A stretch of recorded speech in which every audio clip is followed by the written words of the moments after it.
Assalamu alaikum, level 1. How are you? Today we will start our Oxford New Countdown 3rd edition, lecture 7, page number 67.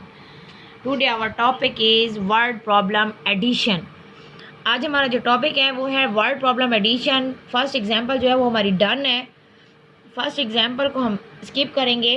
Second part B से हम start करेंगे. यहाँ हम statement पढ़ेंगे. Rihan play 15 cricket matches in 1 year and 12 matches in the second year. How many matches did he play in the 2 year? यहाँ पे वो क्या कह रहे हैं कि रिहान एक लड़का है और उसने पहले साल जो फर्स्ट ईयर था उसमें 15 मैचेस खेले थे और नेक्स्ट ईयर उसने 12 मैचेस खेले हैं.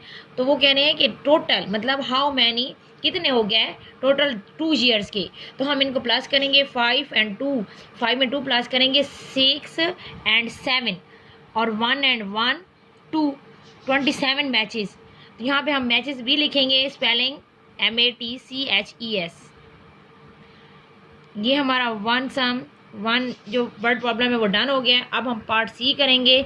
यहाँ पे है Maha. Maha has 54 stamps. She claps 15 more. How many stamps does she have all together. Level 1 all together का पहले भी मैंने आपको बताया कि ऑल टुगेदर का मतलब होता है इकट्ठा करना, प्लस करना. कोई भी अगर हमारे पास अमाउंट है उसको हमने इकट्ठा करना है, मीन प्लस करना है. तो यहाँ पे पहले उसके पास 54 स्टैम्प्स. नेक्स्ट उसने और मोर मीन ज़्यादा 15 और ले लिए हैं. 4 और 5 को हम प्लस करेंगे. 5 6 7 8 9 आंसर आया और 5 में 1 मोर आएगा तो 69 स्टैम्प्स. यहाँ पे हमने स्पेलिंग लिखने हैं और जो पार्ट डी और ई होगा वो लेवल 1 खुद ही सॉल्व करेगी 67 पेज पे. ओके लेवल 1, अल्लाह हाफिज़.